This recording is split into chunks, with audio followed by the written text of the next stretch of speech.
Hello guys, welcome back. So today I'm going to create a wreath for my front door. I picked up most of the materials from Dollar Tree. So I picked up 6 rolls of their mesh, 6 for every, or 1 for every like little section of the wreath form. I was assuming that would be enough. It turned out it was.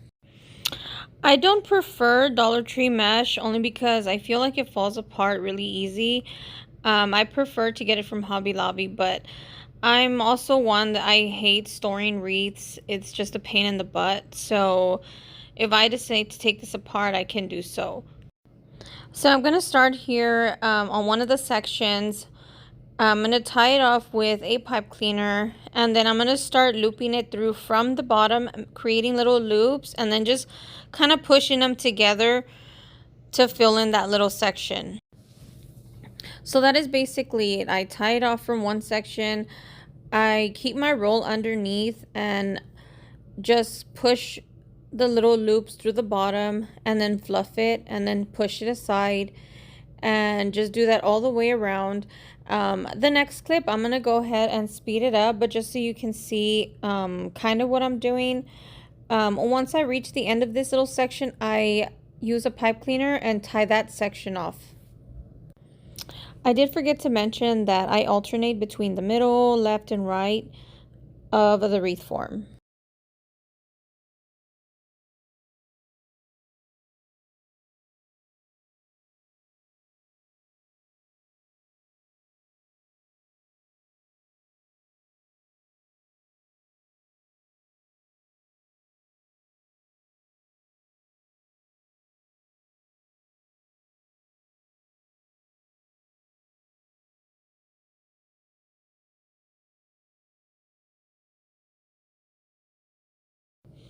So here I'm reaching the end of my wreath. I'm going to do the same, tie it off, and then keep looping it through.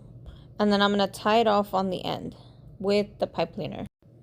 So I've tried different methods with this Dollar Tree mesh, but I feel like the other ways I could see straight through it, and it really bugs me to see the wreath form.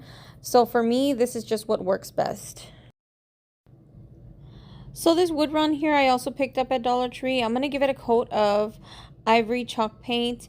I do like this one because it's very thin and it's easy to attach to this wreath. I just have to use some hot glue and it attaches very easily without, weighing it down. So I did order a stencil from Etsy of a man in the moon. I'm not a good drawer. My husband, on the other hand, can draw, but by the time I get him to sit and do it, I just prefer to order one on Etsy, and then I just cut it out with my Cricut. So I basically just purchased it from an Etsy shop, downloaded it, and it was actually pretty good quality. So I'll link the Etsy shop below in case y'all want to give it a shot.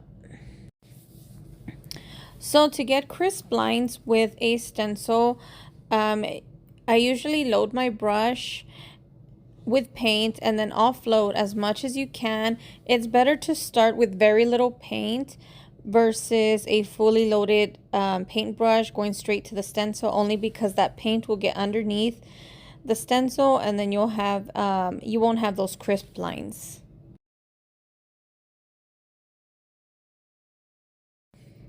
And as I always do, I'm gonna distress my edges here using this distress oxide from Hobby Lobby.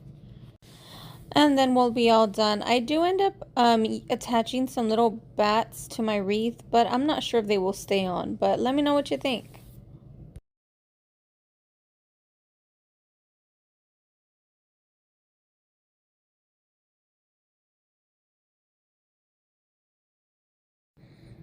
Next up is this broken swan. I can't believe I found another swan very similar to one I did a couple videos ago.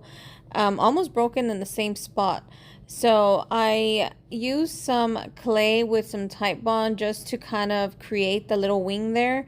The paint did drip a little bit, but that's okay. I'm going to use some texture and that should cover it up. So here I'm mixing up some Dixie Belle Sea Spray texture powder with some Truffle Waverly Wax chalk paint.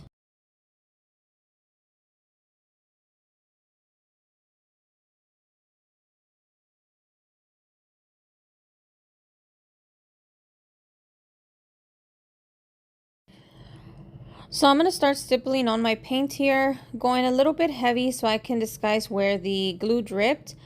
Also, I don't want to be able to see where my clay starts and where it ends. I want to kind of blend it in.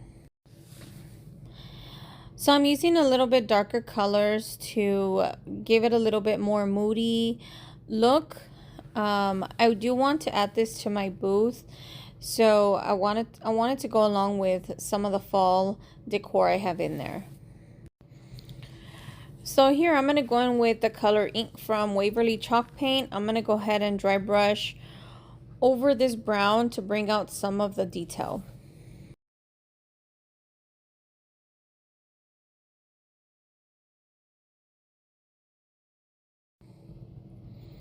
Then I'm just going to add a little bit of Waverly in the color Ivory, dry brushing on as well.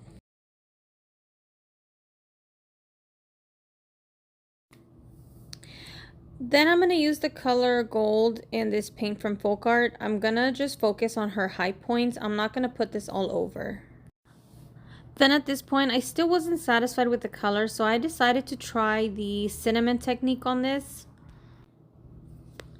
So I basically give it a coat of what I thought was polyacrylic, but apparently it's not, looking at this video. So as soon as I give it a spray while it's still wet, I put some cinnamon right over that. Once it is sat for a couple minutes, I then get I don't know, this old broom brush. I don't know what it is, but I use it just to take off all the extra powder. And then right after that, I seal it with the same spray. And then after this, I really loved how it came out. I took a clip of it inside, which you can't really see the colors, but then I take it outside and you'll really see the colors there.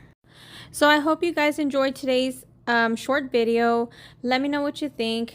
If you like what you see, please subscribe and follow for more, and we'll see you in the next one. Bye-bye.